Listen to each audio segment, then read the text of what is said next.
Hello दोस्तों, आप सभी का स्वागत है आपके अपने यूट्यूब चैनल नॉलेजपुर पर। जैसा कि आप सभी जानते हैं कि नॉलेजपुर चैनल के माध्यम से अब आप 10वीं के सभी सब्जेक्ट की पढ़ाई कर सकते हैं, वह भी निःशुल्क। आपको एक भी रुपया देने की ज़रूरत नहीं है। लेकिन अगर आप मुझे कुछ देना चाहते हैं तो इस वीडियो को आप अपने सभी दोस्तों के साथ शेयर कर दीजिए। आपके जितने भी दोस्त या फिर आपके रिश्तेदार में आपके भाई बहन का जितना का भी पढ़ाई अभी ठप हो गया है कोरोना की वजह से, उन सभी के साथ आप शेयर कर दीजिए। इनसे बढ़कर मेरे लिए आपका दिया हुआ कुछ भी नहीं होगा। अगर आप अकेले 20 भी बच्चों को या 20 भी विद्यार्थियों को जो 10वीं की पढ़ाई कर रहा है, जिनका पढ़ाई बंद है, अगर आप उन तक इन वीडियो को पहुंचा देते हैं या आपके माध्यम से अगर 20 भी बच्चे इस चैनल पर आ जाते हैं तो मैं मानूंगा आपने मुझे अपना फीस दे दिया। अगर आप देना चाहते हैं फीस तो बस इतना कर दीजिए। कम से कम आप अपना टारगेट रखिए कि मैं तो कम से कम 20 बच्चों तक जो 10वीं का, 9वीं का, 8वीं का पढ़ाई कर रहा है, जो स्टूडेंट है, उन तक तो मैं नॉलेजपुर चैनल को पहुंचा ही दूंगा और उनको मैं बोलूंगा सब्सक्राइब करने के लिए। अगर आप देना चाहते हैं तो बस मुझे इतना ही दे दीजिए। तो चलिए देखते हैं आज के वीडियो को। हम लोग पढ़ रहे हैं इतिहास, और इतिहास में ये हम लोग शुरुआत किए हैं चैप्टर 1 को। और आज की वीडियो में हम समझेंगे मेजनी के बारे में।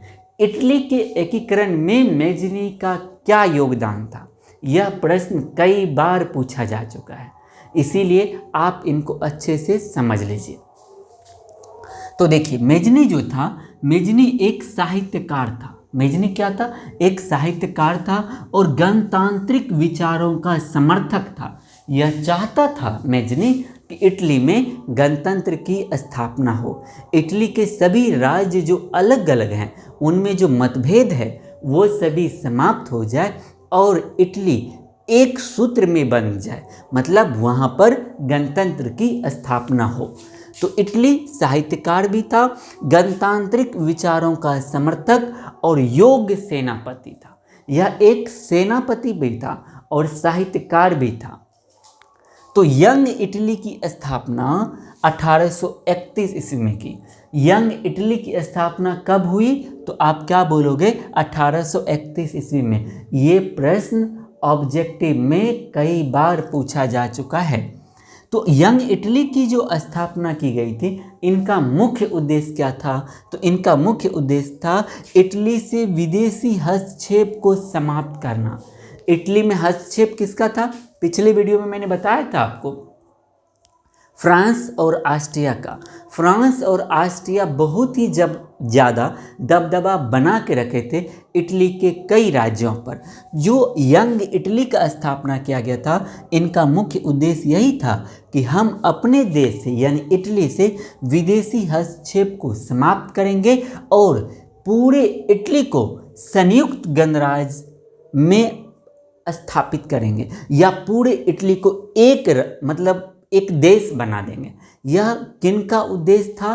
तो ये यंग इटली का जो स्थापना किया गया था इस संगठन का, इस संगठन में जितने भी व्यक्ति कार्यरत थे उन सभी का और इस संस्थान का भी यही उद्देश्य था कि हम इटली में जो विदेशी देशों का हस्तक्षेप है उनको समाप्त करेंगे और इटली में हम गणतंत्र की स्थापना करेंगे। ठीक है। तो इटली के एकीकरण करने में मेजनी के सामने भी कई प्रकार की समस्याएं थी। ऐसा नहीं था कि मेजनी आया और इन्होंने इटली का एकीकरण कर दिया, नहीं, ऐसा कभी भी हम नहीं कह सकते। इटली के एकीकरण में कई सारे नेताओं का योगदान है। जैसे भारत स्वतंत्र हुआ, हम अगर यह कह दें कि भारत स्वतंत्र सिर्फ महात्मा गांधी की वजह से हुआ या फिर जवाहरलाल नेहरू की वजह से या भगत सिंह की वजह से हुआ, तो यह कहना उचित नहीं है, क्योंकि हमारे स्वतंत्रता संग्राम में भी सभी का योगदान था। किसी का ज़्यादा, किसी का कम, लेकिन सभी का योगदान था। उसी प्रकार से मेजनी के सामने भी इटली को एकीकरण के सूत्र में बांधने में कई समस्याएं थी इनके सामने भी। पहला क्या था मेजनी जो चाहता था ना, मेजनी संपूर्ण इटली का एकीकरण कर उनको एक गणराज्य बनाना चाहता था। वह चाहता था मेजनी कि इटली में गणराज्य की स्थापना हो और जो भी व्यक्ति इटली के हैं वह अपने पसंद के नेता को चुन सके। यहाँ पे कोई भी निरंकुश शासक ना हो जो इटली पर शासन करे। यह कौन चाहता था? तो यह मेजनी चाहता था।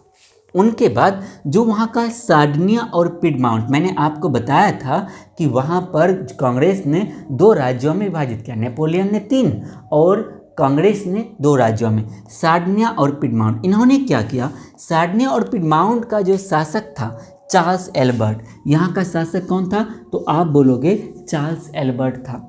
ये अपने नेतृत्व में इटली के सभी प्रांतों का या सभी राज्यों का एकीकरण चाहता था। अब देखिए समस्या है कि नहीं। अब मेजनी चाह रहा है हमारे नेतृत्व में इटली का एकीकरण हो। अब ये जो है सार्डिनिया पिडमाउंट का शासक चार्ल्स एल्बर्ट ये चाह रहा है कि इटली के सभी राज्यों का एकीकरण वो हमारे नेतृत्व में हो। लेकिन समस्या यहीं तक कहाँ सीमित थी, समस्या तो इनसे आगे भी थी। अब जो पोप थे, पोप के बारे में मैंने आपको बताया था, इटली की जो राजधानी है रोम, उस पर किसका ज़्यादा प्रभाव था या फिर वह किसके अधिकार में था? तो वह पोप के अधिकार में था। किसके अधिकार में था? पोप के अधिकार में था। अब ये पोप क्या चाहते थे? पोप अपने नेतृत्व में इटली का एकीकरण चाहते थे। अब बताइए इन तीनों का एक दूसरे के साथ इनकी भावना मिल रही है क्या? तीनों का मिल ही नहीं रहा। तो किसी के भी विचार मिलते नहीं थे, ना मेजनी के, ना चार्ल्स एल्बर्ट के और ना ही पोप के विचार मिलते थे। यही वजह है कि भारत के तरह इटली भी कई सालों के बाद आज़ाद हो पाया। सार्डिनिया पिडमाउंट का शासक जो था, इन्होंने विक्टर इमैनुअल को प्रधानमंत्री, जो यहाँ सार्डिनिया पिडमाउंट का कौन शासक था? Victor Emmanuel. इन्होंने प्रधानमंत्री नियुक्त कर दिया। किसको? तो काउंट काउर को किया। किनको किया था? काउंट काउर को उन्होंने प्रधानमंत्री के पद पर नियुक्त किया। याद रखिएगा काउंट काउर की मृत्यु हो जाती है 1862 ईस्वी में। कब हो जाती है? 1862 ईस्वी में। इसको आप ध्यान में रखिएगा। उनके बाद याद रखिएगा वहीं पे एक व्यक्ति थे गैरीवाल्डी। गैरीवाल्डी पेशे से एक नाविक थे। गैरीवाल्डी पेशे से क्या थे?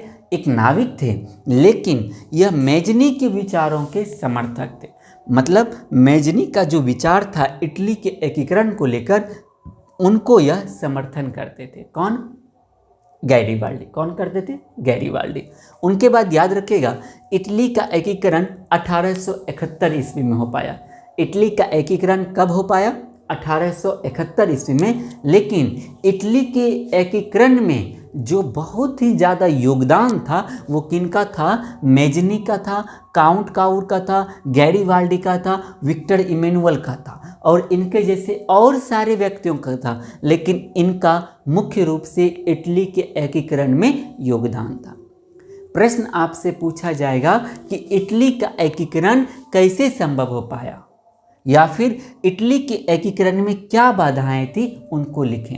तो अगर आपको ये समझ में आ गया, इनसे संबंधित इटली के एकीकरण का इसमें समस्या भी है, समाधान भी है, और मेजनी के बारे में अगर पूछ लिया कि मेजनी के जीवनी पर एक निबंध लिखें, तो वहाँ पे आपको यही लिखना है।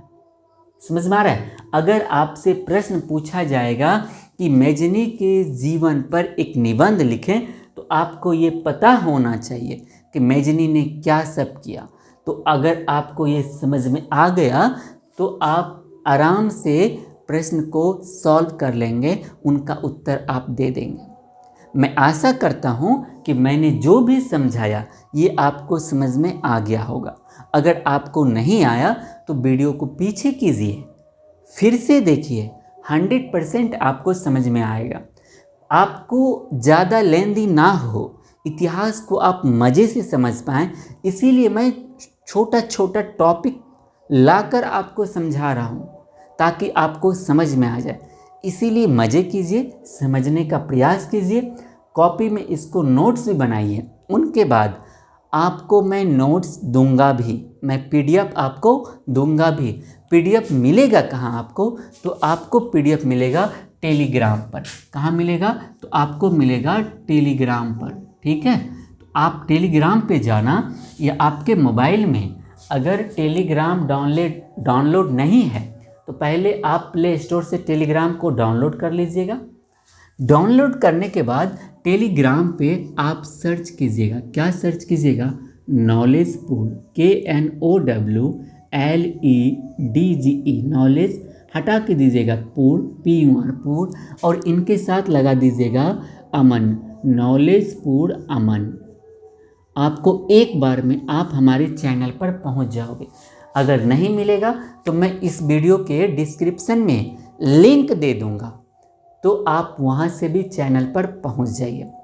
आप याद रखिएगा, आपको अगर कुछ देना है तो क्या करना है, कम से कम आपको 20 स्टूडेंट को जो 8th 9th 10th का हो, पढ़ने वाला हो, उनको आपको इस चैनल के बारे में आपको जानकारी देना है।